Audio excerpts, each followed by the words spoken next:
Two men. Same city. Same week. Same bank. Marcus and David both walked into a mortgage application process in the spring of the same year.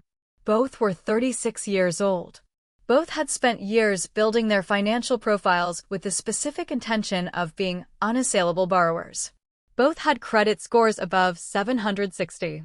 Both had stable employment with verifiable income histories of more than 7 years. Both were putting down 20%. Both were purchasing homes in the same price range, in the same metropolitan area, through the same loan product. On paper, they were the same borrower. Marcus is black. David is white. Marcus received an interest rate offer of 7.2%. David received 6.6% on a comparable loan from the same institution, applied for within the same 2-week window. The difference is 0.6%. That sounds small. Over a 30-year mortgage on a $380,000 loan, that 0.6% difference costs Marcus approximately $49,000 more than David in total interest paid. $49,000. For the same house. The same loan size. The same credit profile. The same down payment. The same bank. Marcus didn't know this. He had no way of knowing this. David didn't know it either. Neither of them sat in the same room or compared their offer letters over coffee. The difference between them was invisible, systematic, and entirely real. And when Marcus asked his loan officer why his rate was what it was, he received an explanation involving market conditions, risk assessment, and rate lock timing.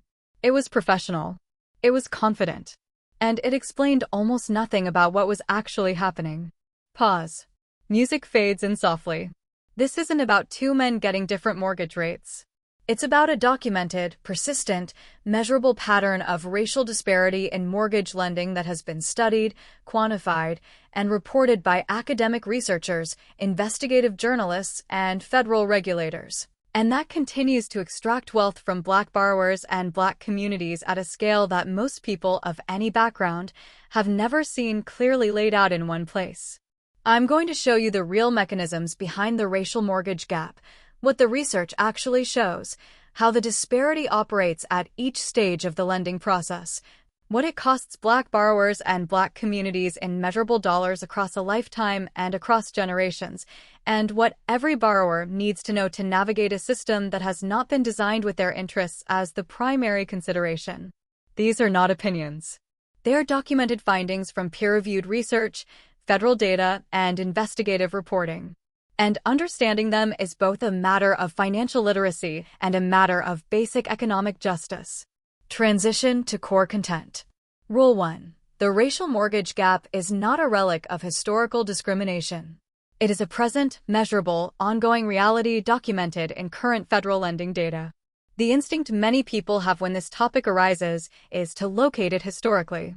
Redlining, they know, was a mid-20th century practice. The Fair Housing Act of 1968 prohibited explicit racial discrimination in lending. The story, in this telling, is one of past injustice followed by legal correction. The data tells a different story.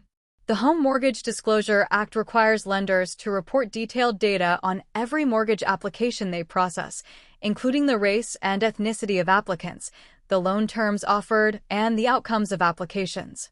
This data is publicly available and has been analyzed extensively by researchers at institutions including the Urban Institute, the National Community Reinvestment Coalition, and multiple Federal Reserve banks.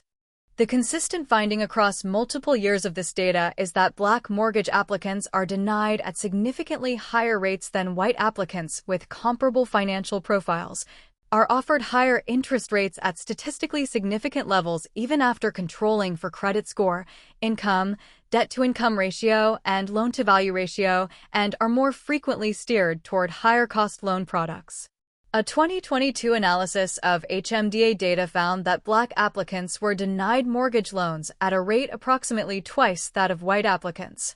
A 2021 investigation by Markup examined over 2 million conventional mortgage applications and found that lenders were more likely to deny home loans to Black applicants than white applicants across the United States, even after controlling for every financial variable available in the dataset.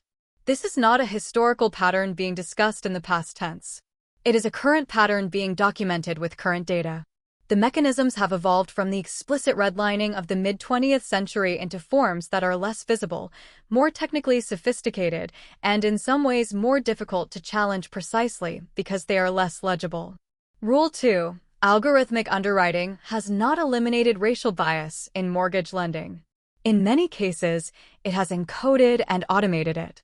The mortgage industry's shift toward algorithmic, automated underwriting systems was presented, in part, as a solution to the problem of human bias in lending decisions. Remove the human judgment, the argument went, and you remove the discriminatory impulse. Replace subjective assessment with objective data and the outcomes will be equitable. The research on this has been unambiguous and deeply uncomfortable for the industry. Algorithms trained on historical lending data inherit the biases embedded in that data. If historical lending decisions reflected racial discrimination, and the evidence is substantial that they did, then an algorithm optimized to predict default based on historical loan performance will systematically undervalue the creditworthiness of borrowers from groups that were historically discriminated against. The discrimination is laundered through mathematics, but it doesn't disappear. The specific mechanism looks like this. Algorithmic underwriting systems assign risk scores based on factors that correlate with creditworthiness in historical data. Those factors include credit history length, which is affected by historical exclusion from formal credit markets. They include property values in the applicant's current neighborhood, which reflects decades of disinvestment in predominantly Black communities. They include the assessed value of the property being purchased, which is subject to its own documented racial appraisal gap. Each input carries the residue of prior discrimination, and the algorithm faithfully amplifies it. But here's what most people miss. When a lender says a denial or a higher rate was determined by the algorithm, it creates a layer of apparent objectivity that is very difficult for individual borrowers to penetrate. You cannot sit across from an algorithm and ask it to explain its reasoning the way you can question a loan officer. The technical complexity of the system becomes a structural barrier to identifying and challenging discriminatory outcomes. Rule 3. The racial appraisal gap directly suppresses Black homeowners' ability to build wealth through the most common wealth-building vehicle in America. Home equity is the primary source of wealth for most American families. The value that accumulates in a home over time, as the mortgage is paid down and as the property appreciates, is the financial foundation from which families fund retirements, pay for education, weather emergencies, and transfer wealth to the next generation. For this mechanism to work, the home must be appraised accurately. A substantial body of research documents what is now widely called the racial appraisal gap, the consistent pattern by which homes in predominantly Black neighborhoods and homes owned by Black families receive lower appraisals than comparable properties in white neighborhoods or owned by white families. The Brookings Institution published research finding that homes in Black neighborhoods are undervalued by an average of approximately $48,000 compared to similar homes in comparable white neighborhoods. A study published in the journal PLOS One found that Black-owned homes were appraised at 18% less than equivalent white-owned homes after controlling for neighborhood and property characteristics. The Newsweek investigation of Freddie Mac data found that Black and Latino homeowners had their homes appraised below the contract price more frequently than white homeowners, meaning they were less likely to receive the equity value they were attempting to access. Here's the real-world consequence that the abstract numbers don't fully capture. A Black family purchases a home. They maintain it carefully. They pay their mortgage consistently for 15 years. They apply for a home equity line of credit to fund a home renovation or a business or a child's education. The appraisal comes in significantly below the market value that a comparable home in a white neighborhood would receive. The equity they believed they had built is partly inaccessible. The wealth-building mechanism that the entire home ownership story promises them has been quietly truncated by a valuation process with documented racial disparity. Rule 4. Mortgage denial rates for Black applicants reflect a systemic pattern, not individual financial profiles, and the gap persists even at high income and credit score levels. The narrative that racial disparities in mortgage lending reflect individual financial differences rather than systemic discrimination is contradicted directly by research that controls for those individual financial differences. The critical question in evaluating any claimed disparity is whether it persists after controlling for the legitimate risk factors that lenders use. If Black applicants are denied more frequently because they have lower credit scores or higher debt-to-income ratios on average, the disparity might reflect financial differences rather than racial ones. The research addresses this directly. Multiple studies have found that the racial disparity in mortgage denial rates persists and, in some measures, widens after controlling for credit score, income, debt-to-income ratio, loan-to-value ratio, and other financial variables. The Urban Institute has published research showing that even high-income Black borrowers face higher denial rates than comparable white borrowers. The CFPB has published data showing that racial disparities in mortgage pricing exist across credit score tiers, including the highest ones. This finding is the one that most directly challenges the individual responsibility framing. It is not the case that Black borrowers with perfect financial profiles receive the same treatment as white borrowers with perfect financial profiles. The evidence suggests they do not. The disparity is not explained away by financial differences. Something else is operating. I'm not done yet. The income level finding deserves special attention because it contradicts a specific assumption many people hold. The assumption is that once a person achieves a sufficiently high income and a sufficiently strong credit profile, racial factors become irrelevant to their financial experience. The data on mortgage lending directly challenges this assumption. High-income Black borrowers are not accessing the same mortgage market on the same terms as high-income white borrowers. Rule 5. The cumulative wealth cost of the racial mortgage gap is not measured in thousands of dollars. It is measured in generations. The financial harm of paying a higher interest rate, receiving a lower appraisal, or being denied a mortgage and forced into renting instead of owning, these are not isolated events. They are disruptions to a compounding process. And disruptions to compounding produce consequences that grow over time rather than remaining fixed. Consider the interest rate disparity alone. Marcus, from our opening story, is paying $49,000 more over 30 years than David for the same property. But the $49,000 doesn't capture the full cost. Those dollars, paid to the bank in higher interest rather than building Marcus's equity, represent wealth that doesn't exist to invest, to pass on, or to use as a down payment on a second property. The opportunity cost of that $49,000, invested over 30 years at modest returns, is well over $100,000 in foregone wealth. Now scale this across families, across generations, and across communities. The racial wealth gap in the United States, the difference in median household wealth between white and Black families, is currently measured at roughly 8 to 1. Median white family wealth is approximately 8 times median Black family wealth. This gap was not created by individual financial decisions. It was created by a century of policies and practices that systematically excluded Black families from the wealth-building mechanisms available to white families, most significantly, home ownership and the equity accumulation it enables. The mortgage disparities documented today are not separate from that historical wealth gap. They are its continuation.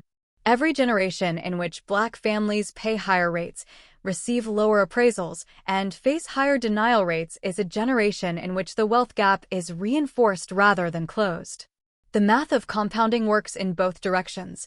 It builds wealth for those who can access it, and it perpetuates disadvantage for those who can't. Rule 6. Steering, the practice of directing borrowers toward higher-cost loan products, is documented, illegal, and difficult for individual borrowers to detect. The Fair Housing Act and the Equal Credit Opportunity Act prohibit lenders from steering borrowers toward more expensive loan products on the basis of race.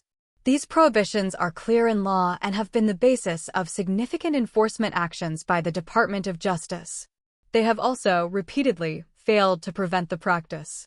The most prominent recent example is the $335 million settlement that Bank of America paid in 2011 for steering Black and Hispanic borrowers towards subprime loans during the housing boom of the 2000s. Borrowers who qualified for conventional loans but were directed to higher-cost products that generated higher fees and produced significantly higher rates of foreclosure during the 2008 crisis. The Wells Fargo settlement of $175 million in 2012 addressed similar conduct. The settlements were significant. They were also, relative to the profits generated by the practice, modest. But here's what most people miss. Steering does not require explicit racial intent to produce racially disparate outcomes. It can operate through the structure of loan officer incentives if loan officers receive higher commissions on higher-cost products and if they are more likely to present those products to certain borrowers. The result is steering even without a racially explicit directive. It can operate through branch placement if higher-cost lenders and mortgage brokers are disproportionately concentrated in majority Black communities. Those communities are structurally steered toward higher-cost products before any individual conversation with a loan officer has taken place. The practical implication for any borrower is that the loan product a lender presents first is not necessarily the best product available. It is the product they have chosen to present. Asking specifically whether you qualify for conventional financing, requesting a written explanation of why any particular product is being recommended, and comparing offers from multiple lenders are the defenses available against steering that individual borrowers can deploy. Rule 7. The racial disparity in mortgage lending is not just a housing issue. It is the primary mechanism by which the racial wealth gap is reproduced across generations. Wealth is transferred between generations primarily through inheritance and inter vivos gifts, the transfer of assets during the lifetime of the giver. Home equity is the largest single asset in most American families' wealth portfolios, which means that access to home ownership, and the terms on which that access is granted, determines in large part what the next generation starts with. A family that was excluded from home ownership by redlining in the 1950s did not build home equity during the greatest appreciation period in American housing history. Their children did not inherit that equity. Their grandchildren did not begin their financial lives with a down payment funded by family wealth. Each generation that was excluded started closer to zero than the comparable white generation that was included. The current generation of Black borrowers faces a compounding disadvantage. They are more likely to be making down payments without family assistance because family wealth was not built in prior generations. Without a family down payment contribution, they borrow more, they pay more in mortgage insurance, and they have lower equity cushions. These financial differences are then read by lending algorithms as risk factors, which they are, as financial variables, without the algorithms having any capacity to account for the policy history that created those differences. It gets worse. The borrower who is denied a mortgage and rents instead does not build equity. After 10 years of renting, they have no appreciating asset, no equity to borrow against, no accumulated wealth to pass on. The same 10-year period for the homeowner, even one paying a higher rate, produces at minimum the equity of principal paydown plus any appreciation. The denial doesn't just delay homeownership. In many cases, it breaks the generational wealth-building chain permanently. Rule 8. What every borrower, particularly every Black borrower, needs to know before entering a mortgage process is not widely taught and is worth more than almost any other financial preparation. This rule is about the practical knowledge that changes outcomes for individual borrowers navigating a system with documented disparities. The first and most important action is comparison shopping across multiple lenders before accepting any offer. Research by Freddie Mac has found that borrowers who obtain 5 or more mortgage quotes save an average of $3,000 over the life of the loan compared to borrowers who accept the first offer. For Black borrowers, who face documented disparities in initial pricing, the value of comparison shopping is likely higher. A higher initial rate offer is not a final answer. It is a starting position. Other lenders, including community development financial institutions, credit unions, and minority-owned financial institutions, may offer significantly different terms. The second action is understanding exactly what factors are being used to determine your rate and asking for that explanation in writing. You have the right, under the Equal Credit Opportunity Act, to a written explanation of any adverse action taken on your application. You also have the right to ask a lender to explain the factors driving your rate even if your application is approved. Most borrowers never exercise these rights because they don't know they exist. The third action is documenting everything. If you believe you have received disparate treatment, a denial, or a rate that doesn't reflect your financial profile, you have the right to file a complaint with the Consumer Financial Protection Bureau, the Department of Housing and Urban Development, or your state's banking regulator. Complaints generate investigations. Investigations generate data. Data generates enforcement. Individual complaints are not futile. They are part of the mechanism by which systemic discrimination becomes visible to regulators. But here's what most people miss. These actions should not be necessary. A market operating without systemic bias would not require borrowers to protect themselves against the documented patterns described in this video. The burden of navigating a biased system falls on the people least advantaged by that system. That is unjust regardless of whether the individual steps available are worth taking. Both things are true simultaneously. The system is unjust, and within that unjust system, specific knowledge produces better individual outcomes. Rule 9. The solution to a systemic problem requires systemic action, and several policy mechanisms have been proposed, partially implemented, or demonstrated to produce more equitable outcomes. Individual knowledge and individual action are necessary and insufficient. The scale of the racial mortgage gap and the mechanisms that produce it require responses at the systemic level. Several are worth understanding. Credit scoring reform is one of the most actively discussed. The traditional FICO score used by most mortgage lenders does not incorporate rental payment history, utility payments, or other consistent bill-paying behavior that is disproportionately the primary credit activity of people who were historically excluded from formal credit markets.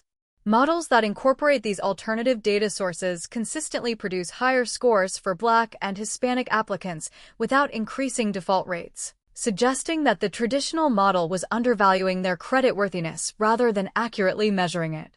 Fannie Mae has begun incorporating rental payment history in some underwriting contexts. The movement toward more inclusive credit scoring is real but incomplete. Appraisal reform is a second active area. The Biden administration's Interagency Task Force on Property Appraisal and Valuation Equity, known as PAVE, published a detailed action plan addressing racial bias in home appraisals. Proposed reforms include greater diversity in the appraiser workforce, which is over 97% white, enhanced appraiser training on bias, and expanded use of automated valuation tools as checks on human appraisers. Implementation has been uneven. Community Development Financial Institutions (CDFIs) represent a third mechanism. These mission-driven lenders specifically serve underserved communities and have documented records of making mortgages to borrowers who are denied by conventional lenders, with default rates that compare favorably to conventional lending. Expanding CDFI capacity and funding is a policy lever with demonstrated effectiveness. Rule 10. The racial mortgage gap is not an abstraction. It is a specific dollar amount being transferred from Black families to financial institutions every month, and the cumulative scale of that transfer is one of the least discussed economic facts in American public life. Let's put a number on this that makes the scale visible. The Urban Institute has estimated that the racial homeownership gap, the difference between white and Black homeownership rates, costs Black families approximately $300 billion in foregone home equity annually when aggregated across all the families who would own but don't because of barriers including discriminatory lending. That is foregone wealth that does not exist, does not compound, does not transfer to the next generation. Add the premium being paid on existing mortgages due to higher rates and higher cost loan products.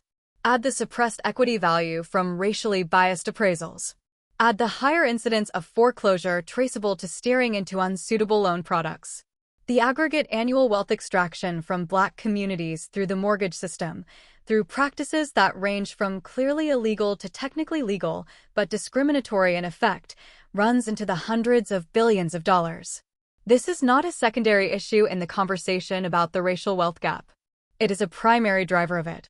And it operates largely below the level of public awareness, not through dramatic, visible events, but through small percentage points on interest rates, through appraisal reports that come in below expectation, Through denial letters that cite algorithmic risk scores, through the quiet, technical, financially sophisticated mechanisms that an industry has developed over generations for extracting more value from borrowers who have fewer alternatives.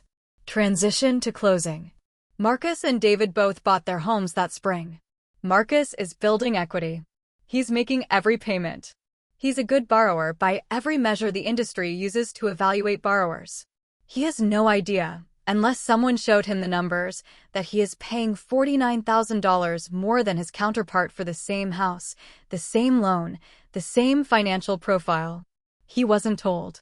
The system didn't volunteer it. The loan officer presented the rate as the rate, and Marcus, like most borrowers in most transactions, did not know that the rate was a variable rather than a fixed fact. David is also building equity.